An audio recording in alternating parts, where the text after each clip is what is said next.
Hello बच्चों। आज का टॉपिक है increasing and decreasing function. Increasing and decreasing function. तो इस ग्राफ को देखो, ये X axis Y axis, this is the graph Y equal to F x. अब यहाँ पे देखो, नंबर वन टॉपिक है स्ट्रिक्टली इंक्रीजिंग फंक्शन। यहाँ पे देखो, यहाँ से इतना तक एक्स वन है, ये F of x one. Y का मतलब क्या होता है? वाई का मतलब एफ ऑफ एक्स। तो वाई वन मतलब F of x one. This is this is F of x one. अब एक्स टू इंक्रीज हुआ, यहाँ से एक्स टू हुआ, तो एफ ऑफ एक्स टू भी, पहले जो एफ ऑफ एक्स वन था, ये एफ ऑफ एक्स वन, पहले जो एफ ऑफ एक्स वन था, अब जो एफ ऑफ एक्स टू है ज़्यादा है। फिर से again x three increase, again F of x three increase. पहले जो एफ ऑफ एक्स टू था, पहले जो एफ ऑफ एक्स टू था, एफ ऑफ एक्स थ्री इससे ज़्यादा है। फिर से देखो, एक्स वन, यहाँ से यहाँ एक्स वन, ये वाला F of x one.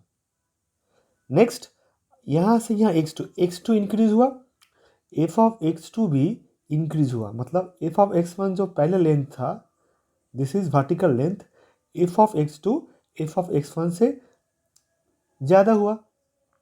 Again यहाँ से यहाँ तक एक्स थ्री इंक्रीज हुआ, एफ ऑफ एक्स थ्री भी इंक्रीज हुआ। पहले जो एफ ऑफ एक्स टू था, F of x three F of x two से ज़्यादा हुआ। इसका मतलब अगर एक्स टू एक्स वन से ज़्यादा होता है, then F of x two भी एफ ऑफ एक्स वन से ज़्यादा होगा।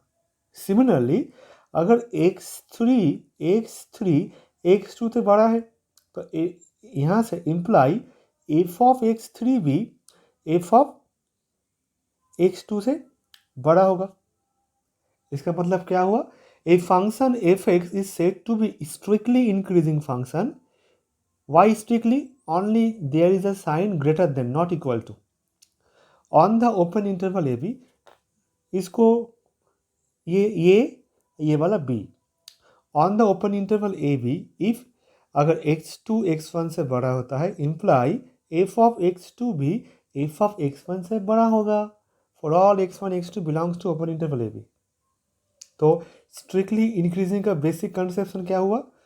इस ग्राफ को देखो, ये ग्राफ इंक्रीज हो रहा है, एक्स वन से एक्स टू बड़ा हो रहा है, तो एफ ऑफ एक्स वन से एफ ऑफ एक्स टू भी बड़ा हो रहा है, लेंथ इंक्रीज कर रहा है। This is called strictly increasing, because यहाँ कोई इक्वल टू साइन नहीं है, ओनली है greater than, so it is strictly increasing.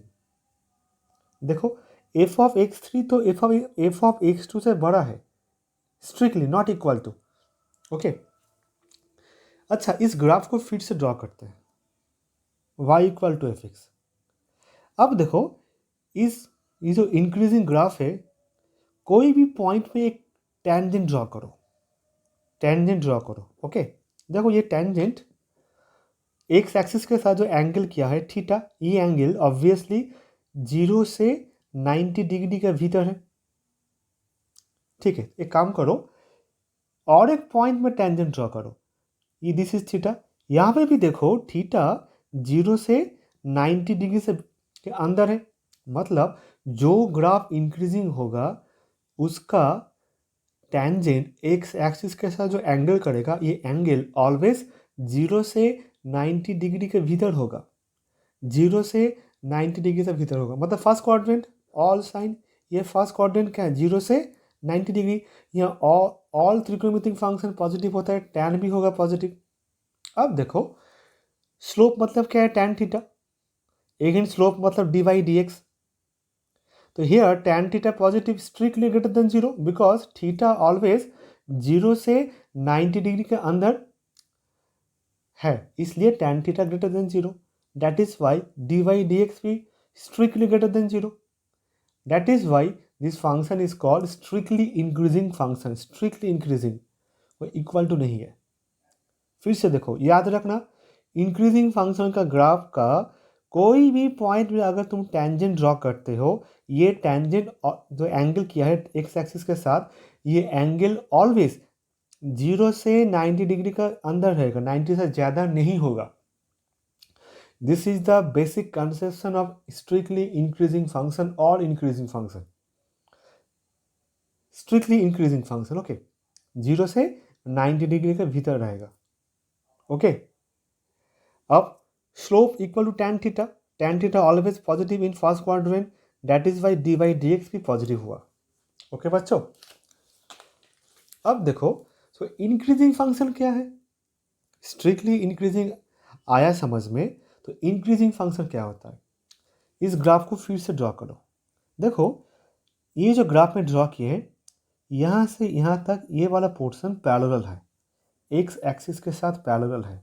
देखो, x1 इंक्रीज, यहाँ x1 में ये वाला पार्ट y1 और x2 में ये वाला पार्ट भी y2। देखो, y1 y2 का सेम लेंथ हो गया, लेंथ नहीं बढ़ा, y2 y1 से ज़्यादा नहीं हुआ, x1 इंक्रीज हुआ, लेकिन y1 y2 दोनों ही सेम लेंथ है। देखो, x2 x1 से बड़ा हुआ, लेकिन y1 y2 दोनों इक्वल है। अब देखो, ये वाला पोर्शन में अगर कोई टेंजेंट ड्रॉ करता है, this tangent parallel to x axis. ये वाला पोर्शन में अगर कोई टेंजेंट ड्रॉ करता है, this tangent parallel to x axis, तो हम लोग जानते हैं अगर कोई टेंजेंट एक्स एक्सिस के साथ पैरेलल होता है, इसका स्लोप और dy dx 0 होता है। ये हम लोग जानते हैं, टेंजेंट में हम लोग जानते हैं ये वाला पोर्शन।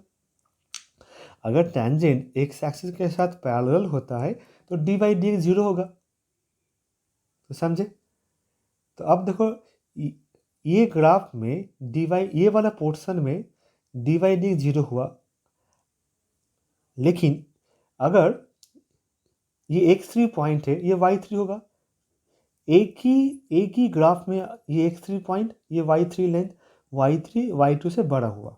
मतलब अगर x3 तो x यहाँ से ये x2, ये x3 x2 से बड़ा है, और यहाँ पे y3 भी देखो, फिगर देखो, y3 भी y1 व y2 से बड़ा है, y2 लिखो, y3 तो y2 से बड़ा हो गया, लेंथ देखो, फिगर देखो, तो यहाँ पे dy dx 0 हो गया। क्यों? तुम यहाँ पे एक टेंजेंट ड्रॉ करो, इस पॉइंट में एक टेंजेंट ड्रॉ करो, एक टेंजेंट ड्रॉ करो, दिस एंगल थीटा, ये थीटा ऑलवेज 0 से 90 डिग्री के भीतर रहेगा। तो स्लोप का मतलब हो गया tan थीटा पॉजिटिव, और स्लोप मतलब dy dx पॉजिटिव। तो एक ही ग्राफ में एक बार dy dx इक्वल टू 0 हुआ और एक बार dy dx 0 से बड़ा हुआ। So this graph is called only increasing function, not strictly. लेकिन एक ही ग्राफ में एक बार 0 हुआ, एक बार हुआ 0 से बड़ा।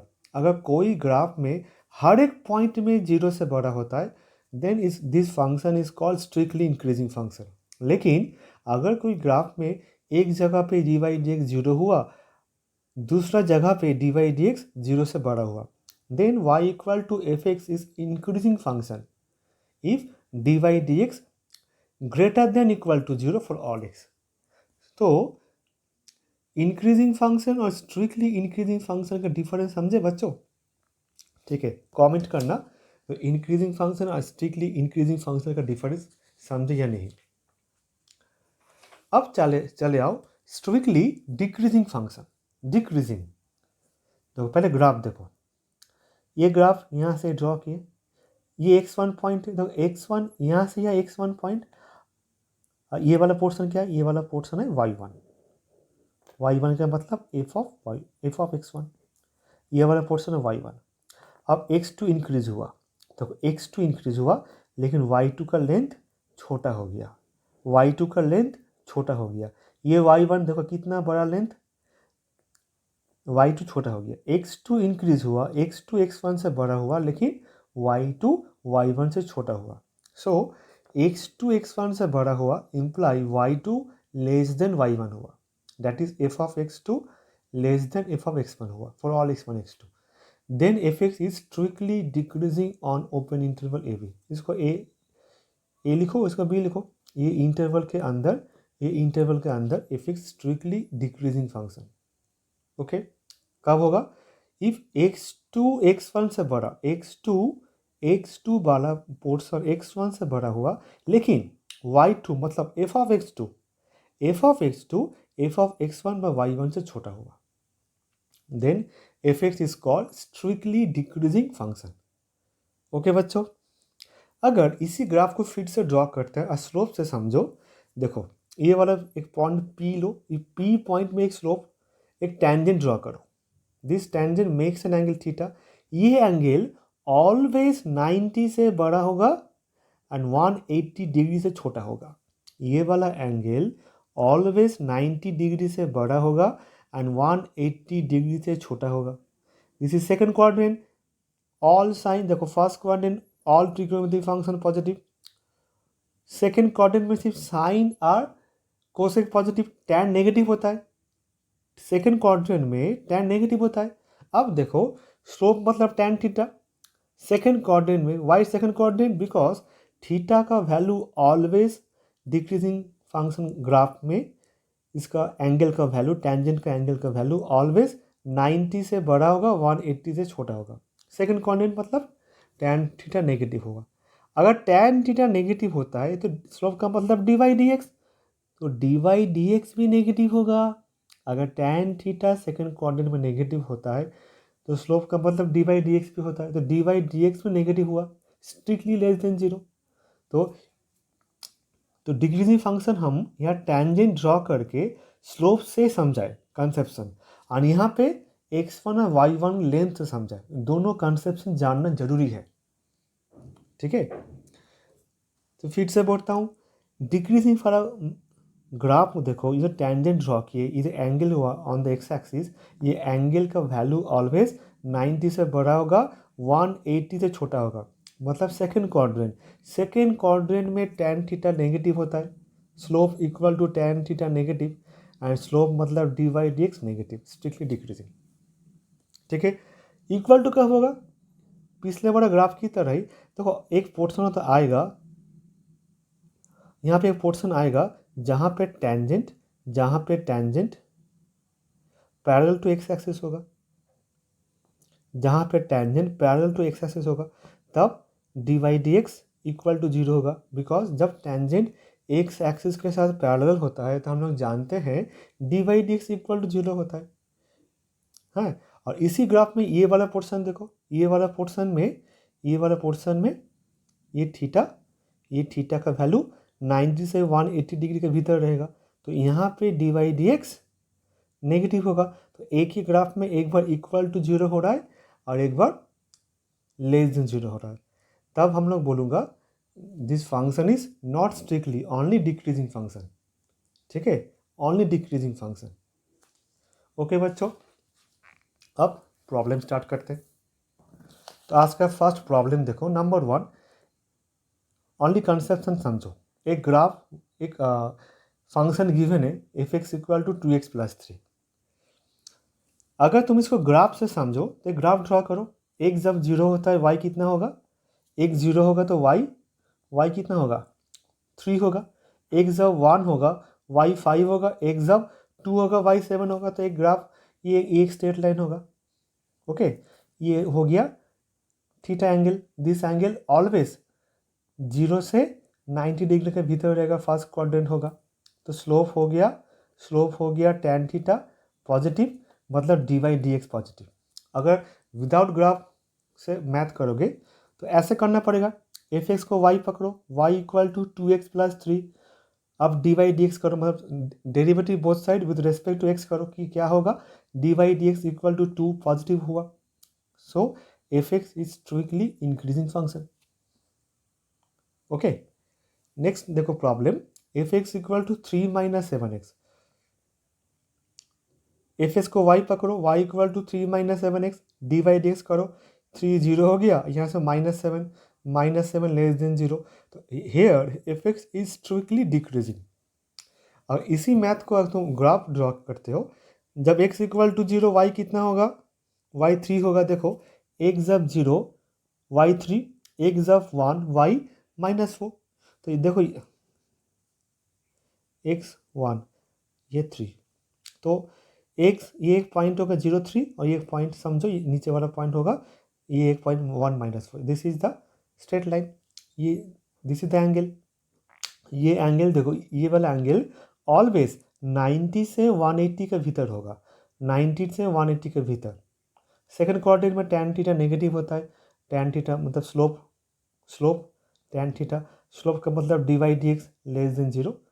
तो ये ग्राफिकली कंसेप्शन हुआ, ठीक है, और ये मैथमेटिकली हुआ, दोनों को समझना पड़ेगा पहले। ओके बच्चों, नेक्स्ट प्रॉब्लम देखो, y equal to sine x. यहाँ पे 3 इंटरवल दिया हुआ, एक है 0 से π/2, π/2 से पाई एंड 0 से पाई। तो कैसे करोगे? पहले देखो मैथमेटिकली dy dx करो, cos x होगा। अब देखो इन द इंटरवल 0 to π/2, ये फर्स्ट क्वाड्रेंट, 0 से π/2 फर्स्ट क्वाड्रेंट ना, तो फर्स्ट क्वाड्रेंट में cos x ऑलवेज पॉजिटिव होगा, तो मतलब dy dx पॉजिटिव हो गया, तो fx is strictly increasing in the interval 0 to π/2। अब देखो π/2 से pi, this is second quadrant, second quadrant में cos x हमेशा नेगेटिव होता है, मतलब dy dx नेगेटिव हुआ, so y equal to fx equal to sine x is strictly decreasing in the interval π/2 से पाई। अब देखो 0 से पाई, तो साइन को ड्रॉ करो, साइन के ग्राफ 0 से पाई, ये वाला पोर्शन 0 से पाई। देखो जब ग्राफ ड्रॉ करें, यहाँ से यहाँ तक ग्राफ इंक्रीजिंग हो रहा है, π/2 के बाद ग्राफ डिक्रीजिंग हो रहा है। क्यों? अगर तुम ग्राफिकली समझो, देखो इस पॉइंट में एक टेंजेंट ड्रॉ करो, ओके, दिस इज थीटा, ये थीटा ऑलवेज 0 से 90 डिग्री के भीतर रहेगा, मतलब फर्स्ट क्वाड्रेंट, मतलब slope equal to tan theta positive होगा, मतलब dy dx पॉजिटिव होगा। लेकिन जब इस पॉइंट में एक टेंजेंट ड्रॉ करोगे तो ये वाला ऐसे होगा, दिस इज थीटा, ये थीटा ऑलवेज 90 से बड़ा और 180 से छोटा होगा, मतलब सेकंड क्वाड्रेंट, मतलब slope equal to tan theta negative, मतलब dy dx नेगेटिव। तो एक ही ग्राफ में, एक ही इंटरवल में एक बार इंक्रीजिंग हो रहा है, एक बार डिक्रीजिंग हो रहा है। तो हम लोग पहले प्रूव कर चुके हैं, in the interval 0 to π/2 sine x strictly increasing, again π/2 से पाई इंटरवल में साइन एक्स स्ट्रिक्टली डिक्रीजिंग। तो एक ही ग्राफ में एक बार इंक्रीजिंग हो रहा है, एक बार डिक्रीजिंग हो रहा है। तब हम लोग बोलूँगा टोटल, अगर टोटल इंटरवल को लोगे तो इन the interval 0 to pi fx is neither increasing not decreasing. पूरा इंटरवल में fx इंक्रीजिंग भी नहीं हो रहा है एंड पूरा इंटरवल में fx डिक्रीजिंग नहीं हो रहा है। हाँ, थोड़ा यहाँ से यहाँ तक इंक्रीजिंग, यहाँ से डिक्रीजिंग, मतलब लेकिन पूरा इंटरवल में इंक्रीजिंग नहीं हो रहा है, डिक्रीजिंग नहीं हो रहा है। तब हम लोग बोलूँगा इन the interval 0 to pi fx is neither increasing and not decreasing. ऐसे भी हो सकता है कोई फंक्शन इंक्रीजिंग भी नहीं हुआ, डिक्रीजिंग भी नहीं हुआ। ये कब होगा? जब कोई इंटरवल में, एक ही इंटरवल में एक बार हो रहा है इंक्रीजिंग, एक बार डिक्रीजिंग। तो ऐसे तो नहीं होता है ना। अगर ऐसे कोई कंडीशन आया तब हम लोग बोलूँगा in this interval fx is neither increasing not decreasing. तो बच्चों, आज का क्लास कैसे लगा कमेंट करना। नेक्स्ट क्लास के लिए नेक्स्ट वीडियो फिर से दूंगा। ओके बच्चों, बाय।